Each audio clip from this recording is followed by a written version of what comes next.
Dear friends, Дорогие welcome to my друзья, channel. приветствую вас на моем канале. At this very moment, a В данную phone минуту conversation is продолжается ongoing телефонный between the разговор White House and между the Белым Kremlin. домом и Кремлем. However, before that, Trump Однако перед called, этим unexpectedly Трамп called позвонил, President неожиданно Zelensky. позвонил президенту Зеленскому. Such a conversation was Такой not разговор planned изначально не initially. It was планировался. expected that Предполагалось, Trump would что call Трамп Zelensky позвонит only after Зеленскому the уже phone по talks with итогам Putin had телефонных concluded. переговоров с However, Путиным. the Однако protocol was здесь был violated нарушен here. протокол. Despite the Несмотря на fact то, that что White House Press пресс-секретарь Secretary Белого дома Caroline Leavitt Кэролайн Левит had previously warned предупреждала that заранее. the calls were supposed to happen in that order, first to Putin, then to Zelensky. That was exactly how it was supposed to go. However, Trump, known for his unpredictability and eccentricity, literally changed the plan at the very last second, possibly at the insistence of one of his advisors. This could have been Steve Witkoff, who personally knows the dictator and has already met with him 4 times just this year. Or it could have been Secretary of State Marco Rubio, who also serves as the president's national security advisor, or General Keith Kellogg, the special representative for Ukraine. In short, perhaps one of them, or all of them together, convinced Trump to change his approach in this way. And J.D. Vance, the Vice President of the United States, had already, as they say, rubbed salt in the dictator's wound even before this phone conversation by stating that Putin doesn't know how to get out of the war and that Trump might lose patience and end the negotiation process. Nevertheless, the information initially reported by Ukrainian media was later confirmed by the president's office, and CNN reported that Zelensky had a phone conversation with Trump. The duration of the call is unknown at this time, as is in fact its content. Well, I think basically you don't have to be a genius to understand that Trump was primarily discussing what he intends to say to Putin and wanted to get a response. It's possible that Trump voiced some of the proposals he plans to present to the dictator in the Kremlin, and in this way wanted to get feedback from Zelensky, preliminarily coordinating certain points of his proposal with him. I assume that most likely Trump told Zelensky, since this had previously appeared in his post on the social network Truth Social, that he would offer Putin some kind of economic deal. The media immediately reported that this would involve the resumption of economic cooperation. It is possible that the United States might want to buy out the Russian-German Nord Stream project, the very same one that owns these gas pipelines. Or perhaps it will be about partially lifting sanctions. Otherwise, if the Kremlin does not make concessions, and such a possibility is quite high, Trump might simply say that he is washing his hands of the matter. And loyal Republican Senator Lindsey Graham is, as they say, already standing by and has prepared the corresponding bill to introduce additional sanctions, which already has full support, constitutional support, in the upper chamber of Congress from both Republicans and Democrats. And in that case, Trump can simply throw up his hands in front of Putin and say, there's nothing I can do. I didn't want this, but the senators have already prepared everything and they have a solid majority. Even if I suddenly decide to veto it, they will easily override that veto. In short, it's a game of playing the Polish dummy. But in any case, this whole story strongly resembles a serious bluff and blackmail, both from the White House and from the Kremlin. At the same time, the Kremlin, of course, will bluff about its supposed successes, claiming that everything is going perfectly for them and that Putin doesn't actually need to negotiate. Today, Bloomberg reports on this, citing its sources, including those close to the dictator. This is also confirmed by statements from several advisors in the president's office who say that yes, an ultimatum was indeed presented in Istanbul regarding the 4 regions, Luhansk, Donetsk, Zaporizhzhia, and Kherson. The ultimatum was as follows: give us full control, withdraw your troops from there, renounce membership in military alliances, stop producing weapons yourselves, and stop receiving Western military aid. How about that? Naturally, this ultimatum was rejected. Putin, nevertheless, with a stubbornness that could be put to better use, will continue to insist on his demands. He will demand the withdrawal of Ukrainian forces from 4 regions and will insist on this exact sequence. First, the withdrawal of Ukrainian troops, then the refusal of aid, the reduction of the Ukrainian army, and only after that a ceasefire. Naturally, this plan will satisfy no one, not even Trump, who openly expresses his desire to reach an agreement with Putin as soon as possible, however, not at the cost of such completely unjustified and utterly outrageous concessions. Nevertheless, as Western analysts write, and as Bloomberg cites in this case, Putin's intention to continue the war is likely to push Trump toward what I mentioned earlier, imposing tough sanctions in the form of a 500% tariff on goods from countries that purchase Russian oil, gas, uranium, and other resources. By the way, Marco Rubio has already made a statement about this, saying that we have been warning the Russians for almost 2 months that this would happen if no progress was made. In fact, J.D. Vance also made a statement about this right there on board the plane. It's unexpected, but lately he's been surprising us quite a bit. In this case, he stated that Putin has no way out. He doesn't know how to get out of the war. Accordingly, the United States will lose interest, Trump will lose interest, and all of this will end badly for Putin. They'll just hit him with additional sanctions. And after that, Putin will be forced to deal with the consequences.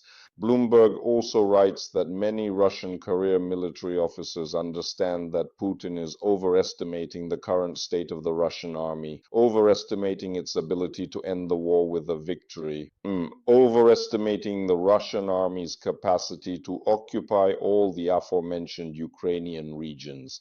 It is also part of the dictator's plans, as previously reported, to spread this information in Russian public forums and to move in and occupy new parts of the Sumy and Kharkiv regions. All of this so far does not look even remotely realistic, despite the fact that Putin continues to sincerely believe in it. So as the saying goes, the scythe has met the stone. In today's talks, which CNN has called simply decisive, the negotiations between Trump and Putin, these negotiations have every chance of ending almost exactly where they started before. That is, with the same result as the previous failed Istanbul talks. Although it is not out of the question that Trump might actually come up with something to offer Putin in terms of lifting sanctions and making additional concessions. As for future developments, we are now seeing information coming from China, an interested party, though it tries to present itself as disinterested. Naturally, a participant in this war who remains behind the scenes.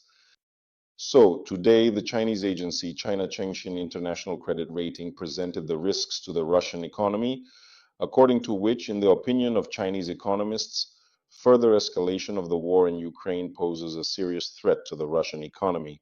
In particular, it will lead to the further depletion of the Russian Federation's financial reserves and a loss of control over the national debt up to and including default.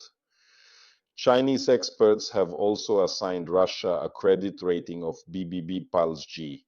According to media reports, this rating indicates a generally moderate level of economic and financial stability, as well as overall moderate risks of default for the Russian economy.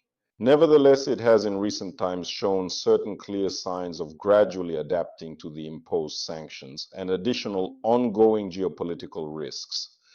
However, the significant and ongoing expansion of the military-industrial sector in Russia has in turn reduced Russia's overall energy dependence. In addition, factors that could seriously slow down inflation and moderate economic growth in Russia due to the high central bank rate may include a future upgrade of the country's rating, as well as the easing of sanctions and a reduction in geopolitical risks for the Kremlin. But in short, this forecast points to serious risks for the Russian economy already this year, including the risk of default for the Russian economy, which is currently assessed as moderate. Nevertheless, this possibility could increase if sanctions are not eased and additional measures are taken to curb Russia's so-called shadow fleet.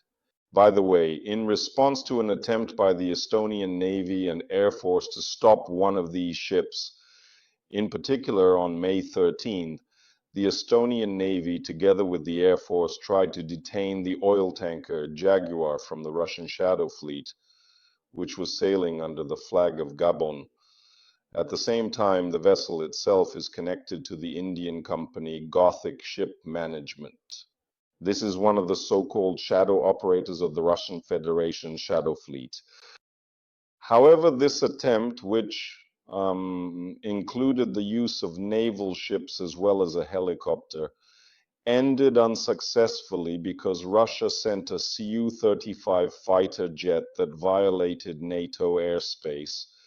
And in the end, this vessel hobbled its way to Gogland Island and then proceeded to the port of Primorsk.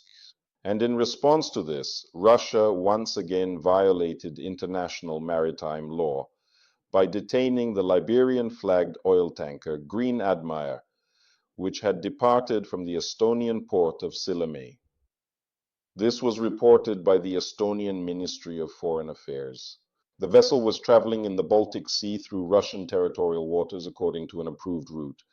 And clearly this was a tit-for-tat move, an act of retaliation. However, we cannot fail to note that if the Estonian Navy did not dare to take decisive action, did not press the matter to the end, and allowed the ship Jaguar to escape and hide in Primorsk, then in this case, the Russians acted absolutely brutally and detained this very oil tanker, Green Admire, under the Liberian flag in their territorial waters. And now, as stated by the Estonian Ministry of Foreign Affairs, the navigation route was established by mutual agreement between Russia and Finland. Estonia will now be forced in response to redirect ship traffic to Sillamäe exclusively through Estonian territorial waters. But the response, let's be honest, is rather mediocre. This is clearly not the kind of response the Kremlin deserves, nor are these the tough sanctions that should have been imposed. And while we await the outcome of the negotiations between the White House and the Kremlin, there is one more piece of positive news today. This was reported today by the publication Kyiv Independent. Forces of the 13th Main Directorate of the Department of Military Counterintelligence of the Security Service of Ukraine, in a coordinated drone attack, destroyed a Russian radar station and storage facilities on one of the gas production platforms in the Black Sea that had been seized by the Russians. The attack involved the use of both maritime and aerial drones. Russian military infrastructure, which had been taken out of service and was located on the seized Ukrainian drilling rigs, also known as the Boyko Towers, was attacked and damaged. Those are the news updates for today. Once again, I repeat, the results of the negotiations between Trump and Putin will be available a bit later. Although expecting an obvious breakthrough from them would be, I think, overly optimistic at this point. But still, let's wait and see. Trump is known for his unpredictability and for breaking many conventions, especially diplomatic ones. Take care of yourselves, friends. Friends, glory to Ukraine. Glory to the armed forces. Glory to the Ukrainian Special Forces. Glory to the Ukrainian Territorial Defense Forces. Major Ukrainian Army Taras BEREZOVETS. Until next time. Bye-bye.